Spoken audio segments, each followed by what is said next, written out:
Hi, I'm Rosie and I'm a talent business partner here at MHR. Today I'm joined by Elle Brown to talk about workforce management. Hi. Hello. How are you? You okay? Yes, I'm very good. Thank you. How are you? I'm good, thank you. First episode. I know. How exciting. First person. I feel privileged. Good. So you should. I'm keen for us to dive into talking about your career journey. So talk to me, how did you get sat next to me today? So I'll go from university. So I did all, obviously, GCSEs, A-levels, but from university, I did an international business management degree. Oh, okay. In Manchester Metropolitan University. So I went there for 3 years, loved it, loved Manchester. And then afterwards, I wasn't sure what I wanted to do. So I started looking into graduate programs, specifically ones that would allow me to move around businesses and sort of figure out where in an organisation that I would sort of best fit in, where my skills would sort of align and, you know, what I would enjoy. So I started looking around. I found MHR because the grad scheme didn't start until September, and this was at the start of the year. I also applied for a job in the pensions team. I thought in managed services. I did, yes. Right, okay. So I was applying for both jobs at the same time. So one was sort of to do me until the grad scheme if I got it, and then, to jump onto the grad scheme in September and sort of find out what career path I wanted to take. So I joined the pensions team, did that for 8 months, and then in September, I started on the MHR grad scheme. So that's where I obviously did the rotations, did all, I think I did 12 departments in total, moved around, found a love for product, and then, went into product management. And you're doing workforce management and product management? I am, yes. So off the back of the grad scheme, which was, over a year ago now, I decided that I wanted product, I wanted to move into product design. It aligned with what I wanted to do. I could see myself staying there and having a career there. So I spoke to people in the area and they said, workforce management needs a product manager. So I went and said, I've been there ever since. And someone that sits in recruitment, right, all day, every day. And I'm sure anyone who is listening to this podcast right now, whatever this is, coffee shop chat, you name it, is probably sat there thinking, what on earth is workforce management? Describe it for me. Good question, because before I joined workforce management, I had no idea. I had a rough, I think I know what it does, but I didn't know what it did. So essentially, it's making sure as a business, you've got the right people in the right place at the right time, and that you're recording that time properly. So in our world, so it's scheduling. So our scheduling software that we've released, and then our time recording. It links into things like working patterns and absences and HR very closely. But essentially our part of it is the scheduling and time. So we schedule, which is making sure we've got the right people in the right place. Right, okay. So that could be dependent on a load of different factors. You need a certain number of people to man a restaurant, for example, or you need a certain amount of people to work in the warehouse. Whatever it may be, workforce management is really for every organisation, but it really is for those who are deskless.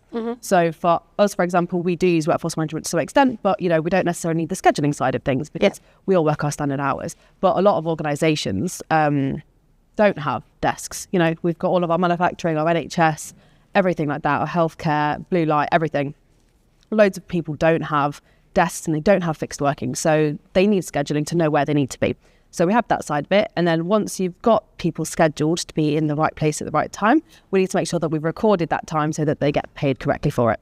So that's essentially, without going too deep into detail, what workforce management is. Making a massive impact across organisations for sure. But talk to me about what you think is the biggest opportunity within workforce management.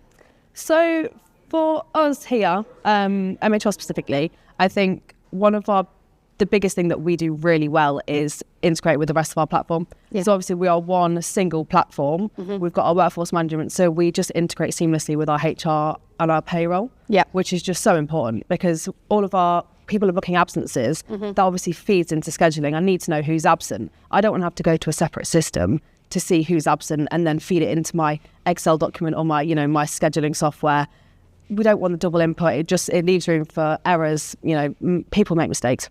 We don't want that to be happening. So if we've got one single solution that helps us integrate all of this information that we've got seamlessly together, it does it. We talk to our HR software. We've got our working patterns in there from the HR side of things. That feeds automatically into our scheduling as well. So we know what working patterns people are on. People book holiday. We know how much leave to take off them. Everything's just in one place. So it works really well. Amazing. And within your role, you talk to so many different customers. You also talk to industry experts within your role as well. Talk to me about how this feedback from, I suppose, and any avenue, I suppose, shapes the product and what you're working on. Yeah, really good question. I speak to customers, prospects, industry experts every single week. So what we do is shape massively on the people that we're building it for. So we're not just going and building what we would want. So as a business, we're like, we work in an office, we'll build a software that works for office people. Like, it wouldn't work. That's not what we're doing. We want to suit as many customers and prospects and, whoever it may be, as much as we can and as well as we can. And by doing that, we have to be speaking to them. We have to be getting on the ground with them. I go on site to see different customers.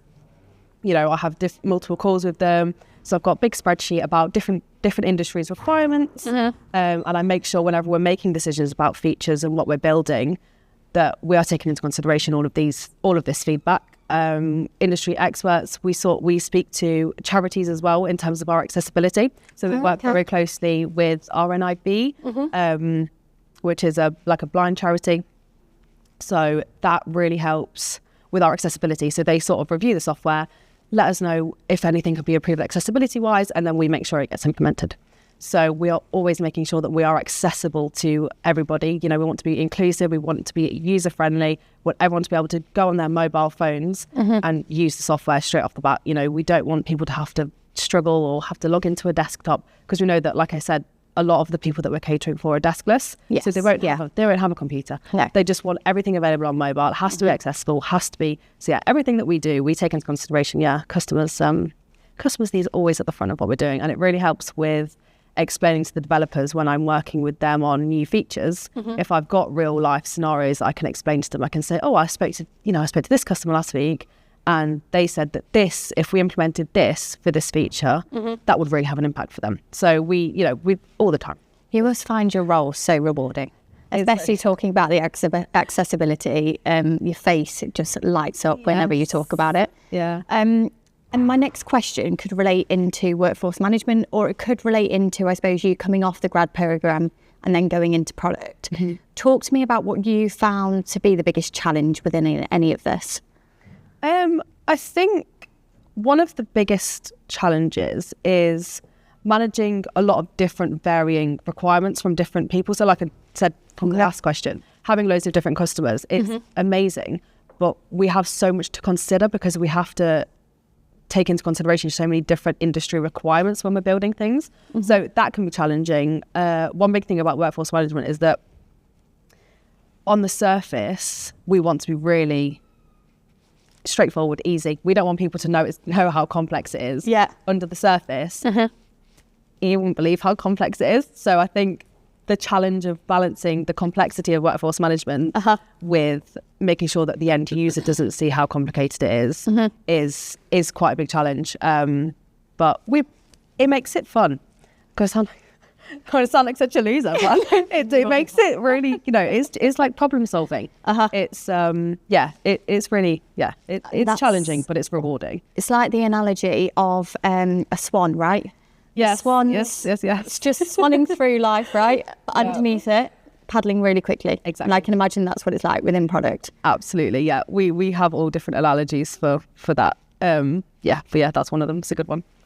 We're flapping our feet under the surface. Under the surface. On the surface, you wouldn't have a clue. Remaining calm as anything, right? Absolutely. What surprised you the most about workforce management? Because let's face it, in terms of product, you could have gone into payroll, HR. What surprised you in regards to workforce management?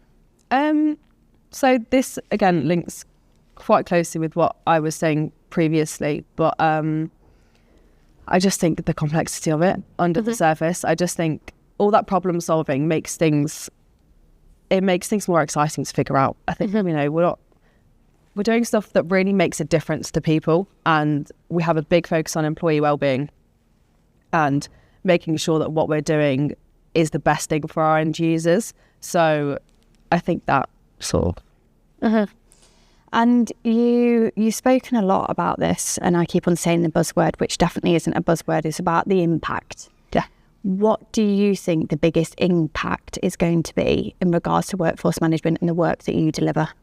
So I think that, yeah, employee wellbeing, I think, is our biggest, has the biggest impact. I think there's two sides to it. There's making sure that the organisation that is implementing our software and using our software is getting the most out of it. So, you know, you want your most return on investment, you want operational efficiency. We want to make sure that, you know, you don't have too many people scheduled for a shift, and you want to make sure that people are getting paid correctly for their shifts, because that's going to really impact employee wellbeing. So with our real-time payroll and with our workforce management feeding directly into our payroll, in real time, employees can work their shift that they were scheduled for. They can clock in and they can clock out. There's an easy record of it on their People First profile. If they're working overtime, they can see their total hours. They can see how much overtime they're doing. And once it's been approved by the manager and has gone through to payroll, they can then see on their pay screen their money building in real time over the month. Yep. So having that at your fingertips can have a huge impact on employee wellbeing. I think, you know, you don't get to the end of the month and you're like, oh, I'm not sure how much money I've got this month. I don't know. But when you can see your pay building in real time, the impact it can have on employee wellbeing is huge. And yeah, we have things like the working time directive checks in our scheduling. So making sure that our employees aren't overworked. You know, they're not being scheduled for too many hours a day, a week. They're getting their rest periods, they're getting their breaks. Having checks like that in the schedule itself is just making sure that, you know, like I say, I just keep saying it, but employee wellbeing just has such a huge impact. You know, happy staff, happy organisations, we're getting the biggest return on investment and making sure our staff are happy. Brilliant. And I'm going to talk about the theme of today. It's talking about women in tech, and I get the amazing privilege to talking about amazing people like yourself in terms of how they got into tech, etc. But it isn't just about you. There's an army of people that have supported you throughout your career. Yes. Talk to me about, I suppose, who has helped you, who's shaped your career for you as well, who's mentored you. So loads of people. I think in terms of grad scheme, my manager Chris had a huge impact. Chris Mellors, we love Chris Mellors. He had a huge impact on my time at MHR. He supported me in more ways than he needed to, but yeah, having that support really helped in making my decision with where I wanted to go.